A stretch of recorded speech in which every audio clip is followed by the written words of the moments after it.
This comes out of a couple of books that I have written on comedy, particularly how comedy can be used to challenge structures of injustice. So what I'd like to do in the 15 minutes that have been allotted to me is to go through some of the key ways that I think that comedy can challenge unjust social systems. I'd like to start with this quote that I found in a recently published book called Comedy and Critical Thought, Laughter as Resistance. The authors write, those that make us think are often also those that make us laugh are often also those that make us think. The fool, the comic, and the satirist have a certain license to interrogate the social and political realm that is not always available to the politician, commentator, or theorist. Of course, for all that, comedy and critical fiat do appear to have a close connection. We also know that comedy is often used to reinforce the status quo and sometimes functions as an exclusionary mechanism in the service of hierarchical power relations. What I really like about this quote is it names the two trajectories that we might follow when attempting to use comedy in our work towards justice. Obviously, comedy can, by lampooning the powers and principalities, can challenge the ways in which things are currently functioning, can disrupt the status quo. But we also know that certain kinds of jokes, racist, heterosexist, misogynist jokes, can reinforce inscribed patterns that tend to marginalize and oppress certain kinds of people. So we want to hold those things in tension as we move forward. One of my muses for this argument is the great stand-up comedian George Carlin. And he says this in one of his books. He says, laughter is a moment when we are completely ourselves. And this setting provides a moment when you can slip in a good idea. And what I love about that is that we tend to have this bifurcation between the serious and the comical. We tend to want to separate them. So the serious is over here, and the serious is where we talk about things like politics and law and religion, things that are not comical. And then over on this side, we have entertainment things, stand-up comedy, movies, television shows, even comic books that help us to relax from the serious work that we're about.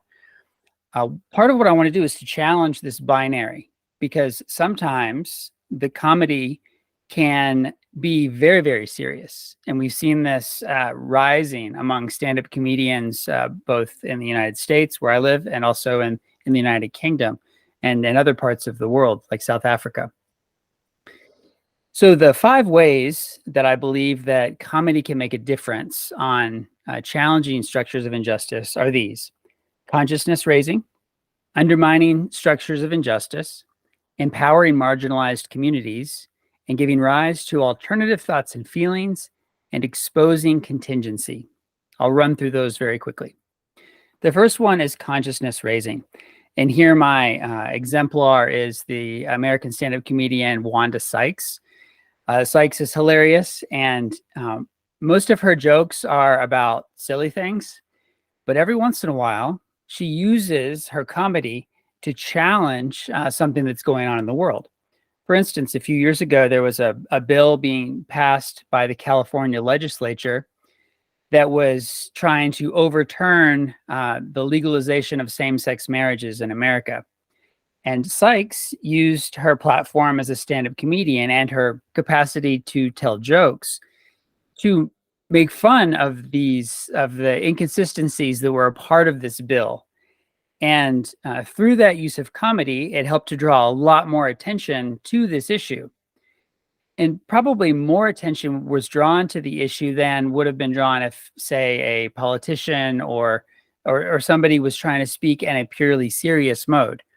So, and the bill was overturned. So that is a clear example of how consciousness raising can draw attention to things that we may not be normally interested in paying attention to. The second way is to undermine structures of injustice. And here my exemplar is the British stand-up comedian and late night news commentator John Oliver.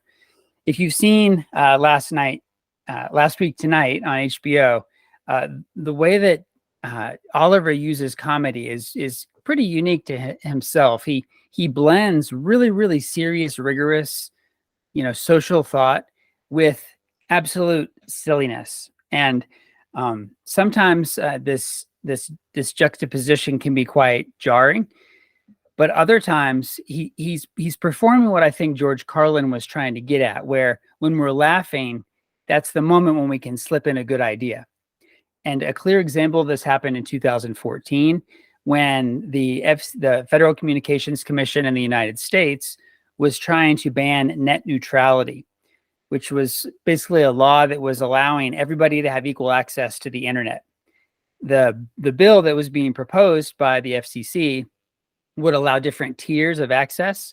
So those who paid more money would get a faster access to the internet, and therefore they could continue to maintain their hegemony over other companies. So what Oliver did is he used ridicule to make fun of the current director of the FCC and to draw attention just to the lunacy of this bill and the challenging the hyper-capitalist underpinnings behind it. And through that comedy, the bill was actually defeated.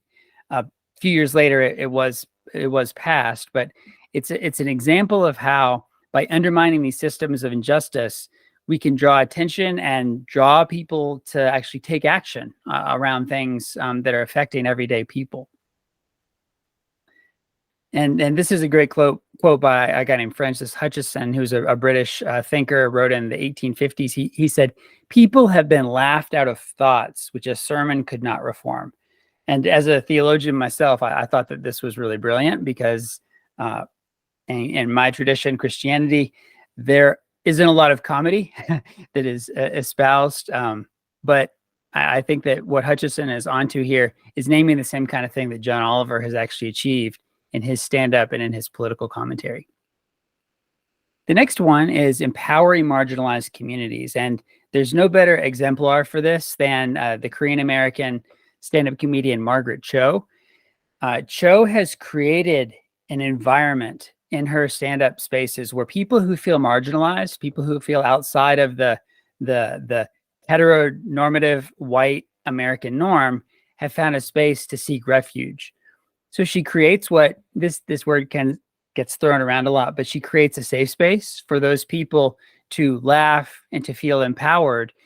And through that empowerment and through the jokes that she tells that are challenging the very systems and structures that are oppressing people like herself and the people who are in her audience, she's able to empower them to take action and to understand what's going on in the world and to feel like they have agency, when so much of their existence has been marked by a lack of agency. The next one I want to look at is giving rise to alternate thoughts and feelings. The great French philosopher Paul Ricoeur once said that the symbol gives rise to thought. This is a key insight at the end of his Symbolism of Evil book, and it ends up driving a couple of his books thereafter. And I think comedy can do the same thing. And we see this really clearly in the comedy of Hannah Gadsby. She is from Tasmania. She currently lives in the US. And her stand-up comedy kind of challenges the very genre of stand-up comedy. So the way that she does this is that she gets people laughing, she gets people joking, and then while they're laughing, she very quickly pans out and draws attention to the structure of the joke that enabled them to laugh, and then shows us who is being harmed by our laughter at the joke. So Gadsby, as a queer woman who's also on the autism spectrum, in some of her stand-up comedy acts, has helped to give rise to different ways of thinking about the genre of comedy itself and about how systems of injustice perpetuate certain ways of doing comedy. And so if you've ever seen her Netflix special, Nanette, this is a clear example of this, where on the one hand, it's a stand-up comedy act. On the other hand, it's deconstructing the very genre of stand-up comedy. So in her specials, she's able to help us think in new ways and to feel in new ways about how comedy works in general. And I think here's where the movement between the comical and the serious is exemplified so clearly with her masterful ability to tell jokes.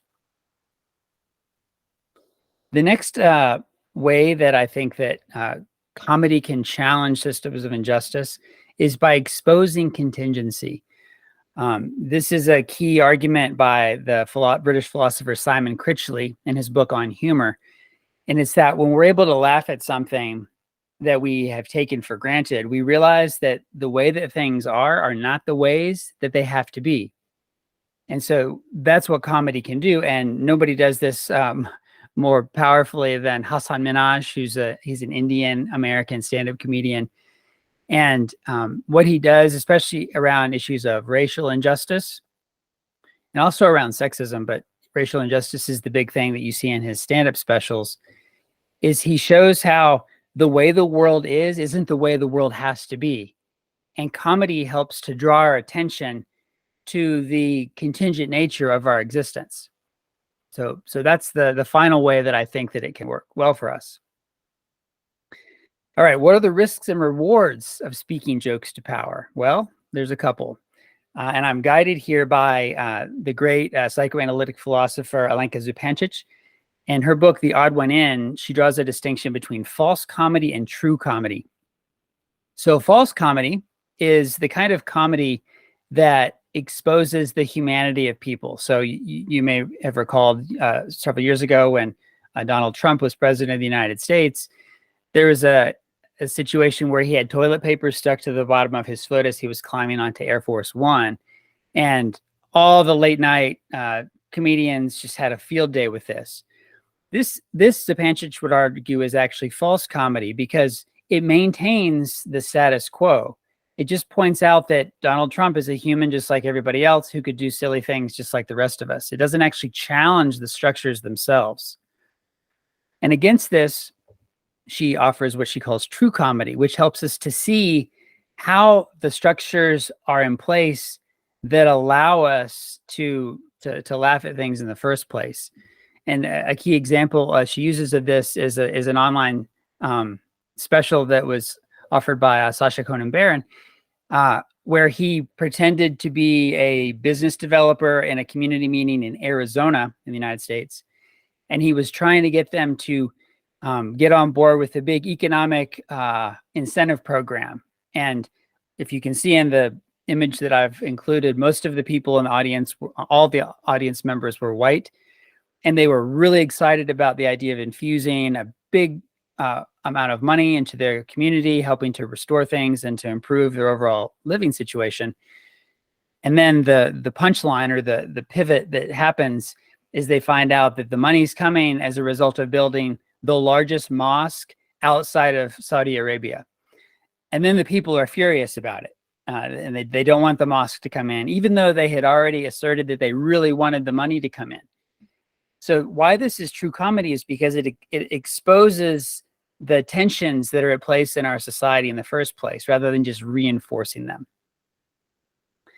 And then the very last point I'd like to make comes from a comedian and political commentator named Camus Bell. And this is from his autobiography. He says that some jokes are like a shotgun blast, where a bunch of pellets come out and hit whoever's in the area. And he uses this to illustrate something that happened when he told a joke that was challenging racism, and it had a surreptitious misogyny that was kind of embedded in it that he himself did not realize. And so this is the final warning for us, is that if we're going to try to use comedy to challenge systems of injustice and to speak truth to power, so to speak, then we have to be very clear that our jokes are targeted at the target we intend, because other people can be hit unintentionally if our comedy is not, more precise and more focused. Thank you for your time.